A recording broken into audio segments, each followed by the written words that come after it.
Salut à tous, donc on se retrouve dans cette deuxième partie pour vérifier les réglages du kit carbone Over D10 de chez Hobbytech.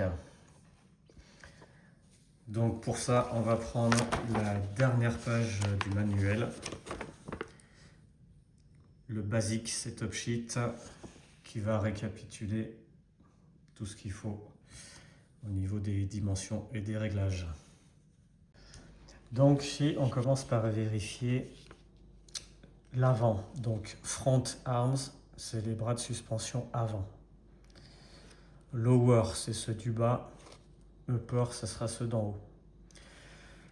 Donc il faut qu'on se mette, voilà, on voit que ce triangle-là, il a une forme particulière. Donc au niveau de la voiture, il faut qu'on se mette dans le même sens. Donc voilà, la forme du triangle, ça sera dans ce sens-là. Donc si on regarde le upper, il nous dit il y a 3 mm devant, donc une rondelle large et une fine. Donc on voit bien qu'à l'avant, il y a une large et une fine. Derrière 0, il n'y a pas de rondelle. Et 4,8 mm au niveau de cette vis. Donc ça à vérifier. Au pied à coulisse, c'est mieux. Ou au réglet. Sur le bras de suspension bas, donc là, on aura 4,3 à cet endroit-là. On aura 0 rondelle sur l'avant. Donc, effectivement, sur l'avant, il n'y a pas de rondelle. Et sur l'arrière, on aura donc 5 mm avec 2 grosses rondelles et une petite. Donc sur l'arrière, on voit bien qu'on a nos 2 grosses rondelles et une petite.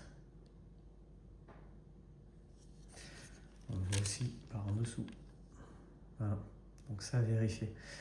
Donc effectivement, ça sera toujours pareil des deux côtés. Donc on vérifie de l'autre côté, pas de rondelle sur l'avant. 2 grosses, une petite, ça c'est bon. Voilà, donc là on a bien l'avant qui est identique des deux côtés. Pour l'avant c'est bon. Pour l'arrière, donc ce sera cette illustration. On fait pareil, on vérifie, hein, voilà.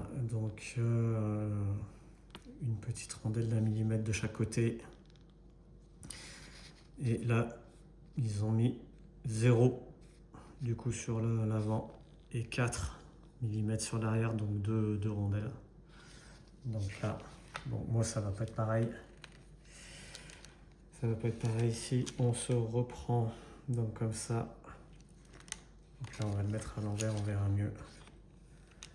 Donc on doit avoir normalement une petite rondelle là, une petite ici. Alors moi j'en ai mis 2 devant parce qu'il y avait beaucoup de jeux. Donc pour réduire le jeu, j'ai dû en mettre une deuxième. Voilà, là il n'y a plus de... Il y a un léger jeu. Et dessous, bon, normalement c'était 0 devant, 2 derrière. Là j'en ai mis une de chaque côté. Ce qui est important, c'est que ça soit pareil des deux côtés. Donc là, il y en a une de chaque côté et on retrouve nos 2 petites rondelles sur l'avant et une sur l'arrière. Voilà, toujours pareil des deux côtés. On retrouve aussi les mesures donc au niveau de l'arrière. Donc les 9,4 mm, ça sera à cet endroit-là. 9,4 d'un côté, 9,4 de l'autre, à vérifier.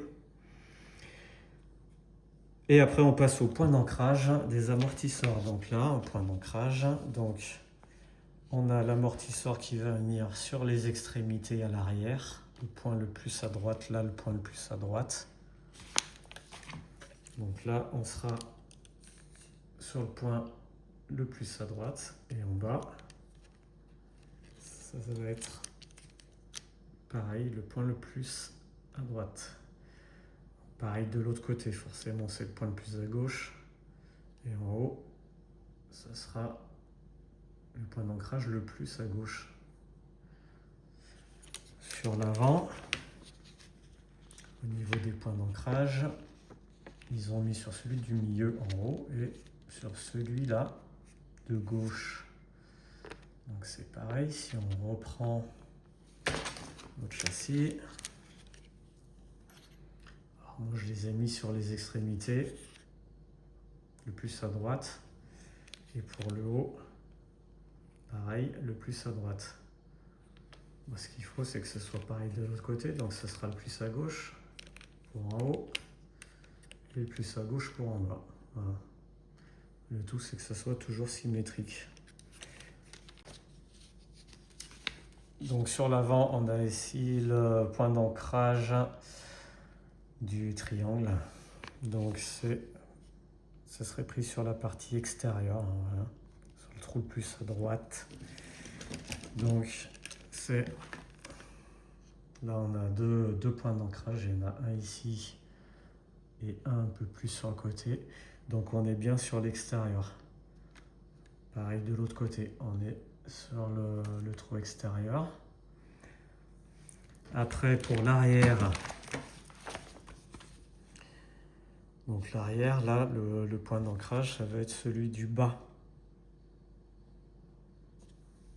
Donc là, on reprend, on vérifie l'arrière. Et on voit que c'est sur celui du bas, il y a un trou dessus. Pareil de l'autre côté. Après, sur l'arrière, on va vérifier aussi les points d'ancrage à ce niveau-là. Donc c'est le plus bas possible. Donc là, c'est donc à ce niveau-là, ce point d'ancrage, il est en bas. On voit qu'il y a un petit trou dessus. On vérifie pareil de l'autre côté. Le point d'ancrage, il va être en bas. Voilà, sur le trou le plus bas possible. Pour la vue de dessus, donc c'est ici, on voit que c'est le point d'ancrage le plus sur l'extérieur. Donc on regarde par-dessus.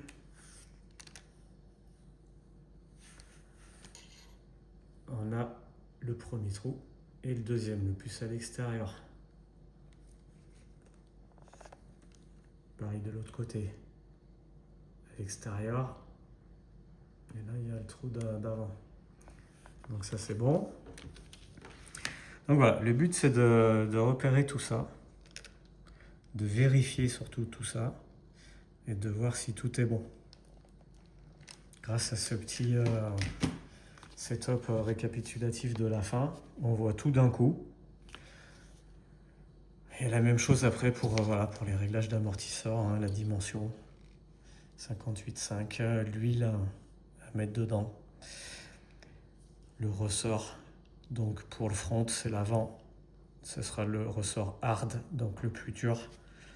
Pour l'arrière, ce sera le ressort soft, donc le plus mou. La rondelle à ajuster 1 mm pour l'avant, 3 mm pour l'arrière. Voilà, il suffit de reprendre ça pas à pas, de regarder tranquillement comme on vient de le faire là, et vérifier que tout est bon par rapport à votre montage. Ça, c'est vraiment le truc hyper important à vérifier. Donc pour vérifier ces mesures, donc par exemple, on va dire on va prendre le train arrière, suspension arrière, 9,4. Donc ce qu'on va faire, c'est qu'on va prendre, alors si on n'a pas grand chose, au moins à régler, et on vient mesurer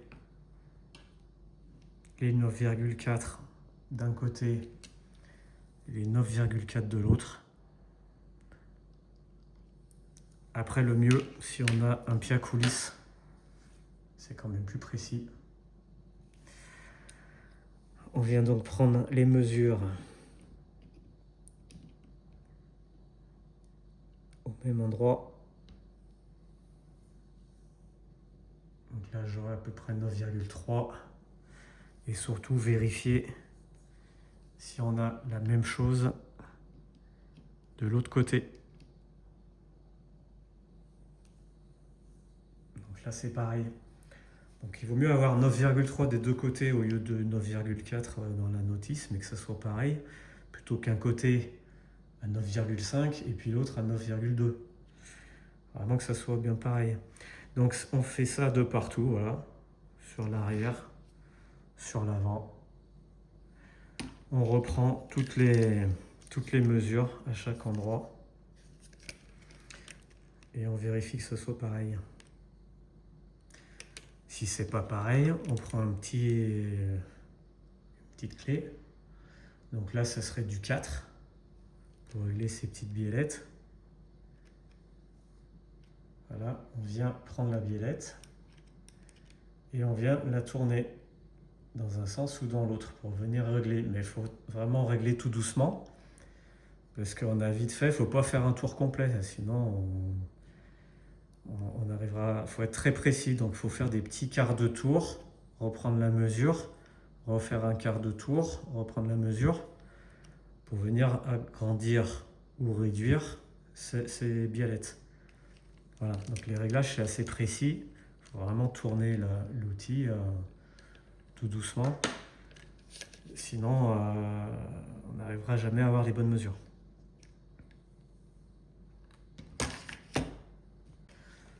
Une fois qu'on a fait toutes ces mesures, toutes ces vérifications, on va en venir à pourquoi je n'ai pas fixé là mes amortisseurs. Pourquoi? C'est tout simplement parce qu'il faut faire encore une dernière vérification. C'est que toutes les pièces en mouvement, elles doivent être libres. C'est-à-dire qu'il doit y avoir quand même un minimum de jeu pour que ça puisse bouger librement. Mais il peut y avoir un jeu de fou, quoi. Donc voilà, on prend le châssis à plat. Si on soulève les triangles arrière, normalement, il devrait retomber. Donc là, il retombe, mais vraiment doucement. Donc il manquerait presque un petit peu de jeu encore. Voilà. On voit que là, il n'y a pas forcément de jeu dans ce sens-là. C'est parce que j'avais rajouté une rondelle supplémentaire. Sinon, il y avait trop de jeu. Donc forcément, c'était plus libre, mais il y avait trop de jeu. On fait pareil de l'autre côté. On dégage un peu l'amortisseur qui ne nous gêne pas. Et on vérifie. Donc là, il manquerait un peu de...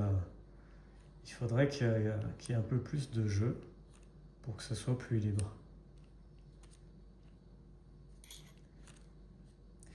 Donc, on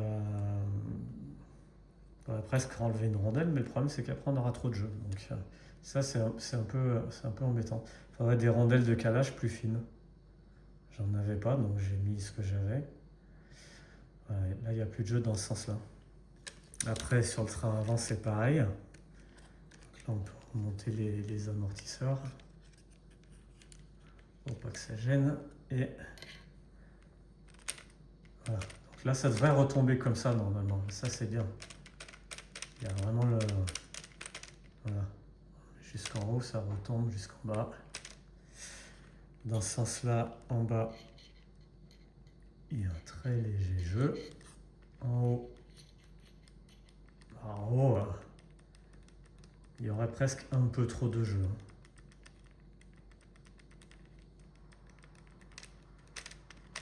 Donc là, il faudrait une petite rondelle de calage à cet endroit-là. De l'autre côté,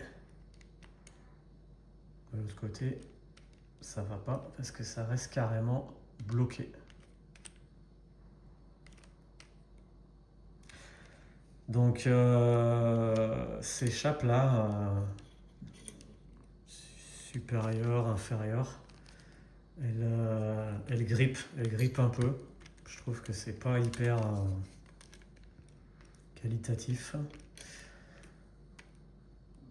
Ça devrait retomber parce que pourquoi? Parce que là en haut j'ai un petit jeu et en bas j'ai un petit jeu aussi. Donc il n'y a pas de raison que ça reste comme ça bloqué en haut. Si là vous n'avez pas de jeu, forcément ça peut bloquer. Mais là j'ai du jeu, donc il n'y a pas de raison que ça bloque. Donc ça vient d'échappe. Donc vous me direz si vous avez eu peut-être ce même problème ou si vous l'avez pas, c'est cool. Si vous avez eu, qu'est-ce que vous avez fait? Peut-être changer l'échappe par une autre marque ou d'autres modèles, je sais pas, pour que ça aille mieux. Parce que bon, ça c'est des petites bêtises. C'est pas hyper, ça va pas être hyper gênant à 2000%, mais ça peut se ressentir quand même sur la piste. Voilà, si la voiture a des réactions bizarres ou qu'il y a un peu de décalage dans ce qu'on veut faire et tout, ça peut venir de là, quoi. Donc ensuite on vérifie aussi la direction. Donc la direction, là normalement il y a la biellette de direction qui vient jusqu'au cerveau, qui sera là. Donc on vérifie que ça tourne bien d'un côté et de l'autre. Donc là moi je tourne à fond d'un côté, ça braque plutôt pas mal. À fond de l'autre, ça braque plutôt bien aussi. Par contre, ça vient bloquer. Donc ça, c'est pas normal. Là, ça vient bloquer quand on tourne à fond là sur la gauche. Donc ça, voilà, il y a encore un truc là qui va pas. Donc de ce côté, il n'y a pas de souci.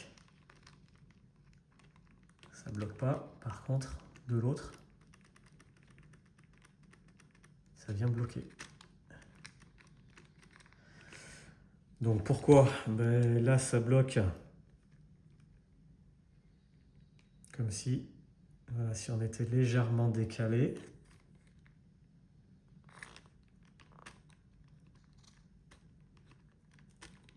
C'est comme si ça venait un peu trop loin. Alors pourtant, dessous, on a quand même des vis qui viennent stopper à cet endroit-là, qui viennent contre la chape pour justement que ça tourne pas trop loin. C'est un stop là. Mais d'un côté, malgré cette vis, ça vient gêner parce que quand on est à fond, du coup, il y a un blocage au niveau de la direction. Ça ne devrait pas faire ça. C'est-à-dire que si là, je mets un tout petit peu moins,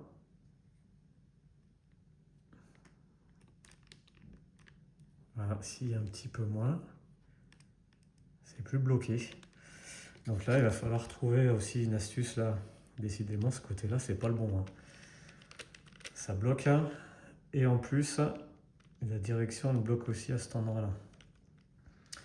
Pareil, vous me direz en commentaire si vous avez eu ce problème à droite ou à gauche ou pas du tout. Ou des deux côtés. Et si vous avez trouvé une petite solution éventuellement pour régler ça. Parce que ça peut venir forcer du coup après au niveau du cerveau. Et le cerveau, au bout d'un moment, à force de forcer, déjà ça ne va pas être très réactif. Au moment où on va vouloir braquer, si ça reste un peu bloqué, il va y avoir une demi-seconde de décalage, ça va mettre un à-coup, et en plus de ça, le cerveau il va forcer. Il n'y a rien de bon, parce qu'au bout d'un moment, le cerveau il va cramer. Voilà. Donc ça, pas terrible là, au niveau d'échappe, au niveau de ce réglage. Bon, voilà, c'est dommage, les plastiques ils sont pas de super qualité. Ça devrait être plus libre quand même. Voilà. Il n'y a que celui-là qui va bien. Hein. Après les autres ils étaient trop libres, j'ai rajouté une autre rondelle. Donc pareil, il y avait un peu de jeu d'origine. Faut des rondelles de calage. Voilà, donc ça c'est les trucs importants à vérifier. Que tout soit libre, que la direction elle soit bien libre. Dernier petit point à vérifier, c'est au niveau des roues là. Donc pareil, il faut que vous venez faire tourner. Voilà, faut pas que ça bloque, faut pas que ça soit trop serré à droite à gauche. Faut que ça soit bien libre. Celle-là elle tourne mieux d'ailleurs que l'autre.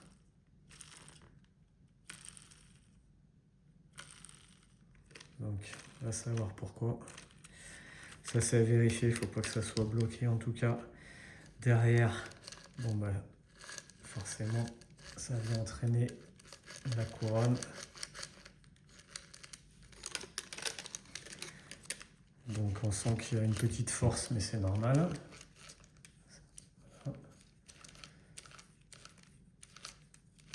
Ok, ça tourne correctement. Donc ça c'est bon. Ensuite, réglage des amortisseurs. Donc ceux-là, ils sont en aluminium et ils ont en plus une molette de réglage de chaque côté. Donc là, c'est comme pour tout le reste.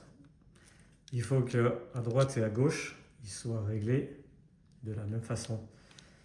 Donc si vous n'avez pas de réglet ou de pied à coulisse pour être assez précis, vous vissez tout à fond et vous venez dévisser le même nombre. Vous voyez, un petit plat, là, un petit creux là, à cet endroit-là.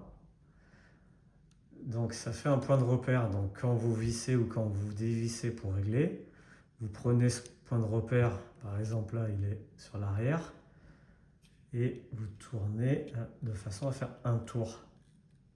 Hop, là j'ai fait un tour. Vous faites un tour d'un côté, vous refaites un tour de l'autre. Vous faites 3 tours là, vous faites 3 tours là. Toujours pareil. Comme pour le reste, ces réglages-là, ils doivent être pareils des deux côtés. Aussi bien à l'arrière qu'à l'avant. À l'avant, c'est pareil. Donc quand on fait les réglages, on met le même nombre de tours à droite et à gauche. Toujours. Voilà, donc bon, on a fait à peu près le tour de ce châssis là. Donc c'est vrai que pour un châssis kit carbone, il est plutôt bien placé au niveau tarif, hein. Il est joli, il y a des belles petites pièces et tout. Par contre, c'est vrai qu'au niveau là, des plastiques, bah, il y a des choses qui sont à revoir. Voilà, ça bloque. Hein. Il y a un peu des jeux à droite à gauche à récupérer, à caler. Sinon, ça marchera, hein, mais on aura un châssis qui sera un peu moins précis en fait, qui fera un peu moins ce qu'on lui demande. Donc c'est dommage, voilà, d'avoir un beau châssis, mais s'il n'est pas très précis, c'est toujours embêtant. Donc il faudra trouver là peut-être des petites solutions avec d'autres chapes pour que ça soit un peu plus libre. Hein. Des petites rondelles de calage à droite à gauche où il y a des petits jeux. Et puis voilà quoi. Hein. Ça sera un peu de bricolage quand même. Donc c'est vrai que pour le débutant, bah, ma foi, faut quand même savoir bricoler un peu. Sinon,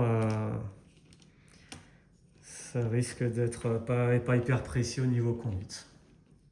Voilà, donc j'ai essayé de prendre le temps de vous présenter là ce châssis de chez Hobbytech, le Over D10, en détail, et de vous montrer un petit peu tout ce qu'il fallait vraiment vérifier une fois qu'on avait monté, ce qu'il faut vérifier au niveau des réglages, des mesures, les jeux à droite à gauche, qu'il n'y a rien qui bloque, que le châssis soit libre. Voilà, dites-moi ce que vous en pensez là de ce châssis en commentaire. Si vous avez des questions, c'est pareil, n'hésitez pas. On essaiera de résoudre aussi les petits problèmes là à droite à gauche. C'est pas grand chose, mais faut trouver des petites solutions simples. Voilà, prochaine étape, ça sera de venir monter l'électronique, le cerveau, le moteur, le SC là sur l'arrière. Et puis de tester tout ça, hein. Voir comment il se comporte sur la piste. Donc voilà, à bientôt pour une nouvelle vidéo. Ciao!